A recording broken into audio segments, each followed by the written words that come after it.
how you can turn on light mode on your YouTube on PC. Now before I teach you guys how to do that, if you are new to our channel, head down below and hit the subscribe button so you don't miss out on our future videos. Also press the bell icon so you get notified when we release our new videos. Now let's get started. So the first step is opening a web browser. Any web browser is fine. I'm using Google Chrome. Now after you do that, just search for YouTube and go to youtube.com.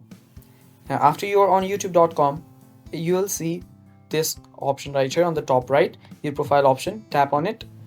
After you tap on the icon, if you scroll down, you will see appearance. Now tap on appearance, and after you tap on appearance, you will see that you have two different themes right here, the dark theme and light theme. Now there is also a using device theme option, but let us not do that. Now tap on light theme and your YouTube will reload and it will be on light mode. So this is how you do it, guys. Thank you for watching. That is all for the video. Stay tuned for more, and bye bye.